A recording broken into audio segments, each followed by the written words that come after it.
हमारे साथ केंद्रीय कृषि मंत्री नरेंद्र सिंह तोमर जी हैं। सर, बहुत मशक्कत के बाद फाइनली आज वो बिल पास हो गया। 2 बिल जो थे राज्यसभा से भी पास हो गए और ये आज बहुत प्रसन्नता का दिन है और मैं समझता हूँ कृषि के क्षेत्र में आज ऐतिहासिक दिन है। दोनों बड़े रिफॉर्म जिनकी आवश्यकता किसान बहुत लंबे समय से महसूस कर रहा था, उसको आज़ादी भी मिल गई है और आज वो कानून बन गए हैं। इसके लिए मैं सभी किसानों को हृदयपूर्वक बहुत बधाई देना चाहता हूं और प्रधानमंत्री नरेंद्र मोदी जी के सशक्त नेतृत्व के कारण आज ये दिन देश के जीवन में उपलब्ध हुआ है। इसके लिए मोदी जी को भी धन्यवाद देना चाहता हूँ। ऑपोजिशन ने जो रुख अपनाया था वो शायद थोड़ा सा इस बिल में सर्वसम्मति से पास होने वाला बिल शायद थोड़ा सा उसमें व्यवधान पड़ गया। यानी अपोजिशन इस बिल पर घटिया राजनीति कर रहा था। आपने अपोजिशन को राज्यसभा के लाइव प्रसारण में सुना होगा। विधेयक के किसी बिंदु पर किसी भी वक्ता ने कोई आपत्ति नहीं की। सबने राजनीतिक भाषण दिए और मैंने अपना भाषण शुरू करते समय ये कहा था कि मुझे लगता था कि उच्च सदन में हम जाएंगे तो कुछ सुझाव ऐसे आएंगे जिन पर सरकार को विचार करना पड़ेगा, लेकिन सबने ही राजनीतिक भाषण दिए, इसलिए जवाब देना मेरे लिए भी आसान हो गया। तो आज जो कुछ सदन में हुआ वह अलोकतांत्रिक तो है ही, लेकिन ये हुआ इसलिए कि किसानों के जीवन स्तर में आमूलचूल परिवर्तन आ जाएगा तो गांव में किसानों में मोदी जी का आधार और बढ़ेगा और ये लोग मोदी जी को मजबूत होते हुए नहीं देखना चाहते। क्या आप सभापति से डिसिप्लिनरी एक्शन डेरिक ओब्रायन और संजय सिंह जैसे लोगों के लिए आप रेकमेंड करेंगे या उनसे मांग करेंगे? मैं समझता हूँ इस मामले में चेयरमैन साहब, डिप्टी चेयरमैन साहब और संसदीय कार्य मंत्रालय ये सब लोग सक्षम हैं और ये लोग विचार करके जो निर्णय लेंगे हम लोग उसके पीछे खड़े हैं। सर, ये भी कहा जा रहा है कि डेरिक ओब्रायन इसलिए वो ऐसे एक्ट कर रहे थे क्योंकि अभी इलेक्शन आना है पश्चिम बंगाल में, वो अपने जनाधार को समझाने की कोशिश कर रहे हैं, चाहे वो गलत ही बात क्यों ना हो।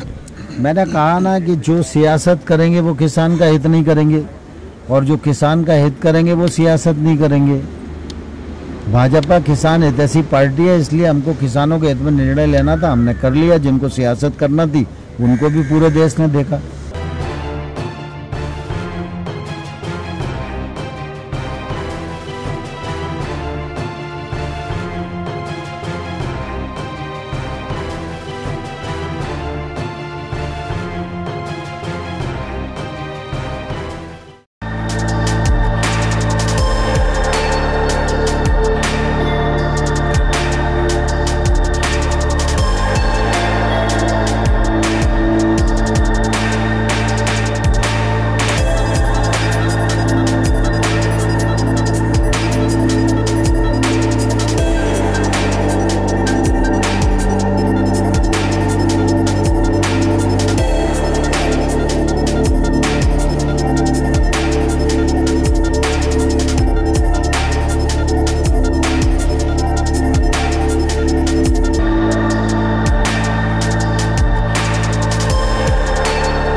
Download Tarang online radio app from Google Play Store.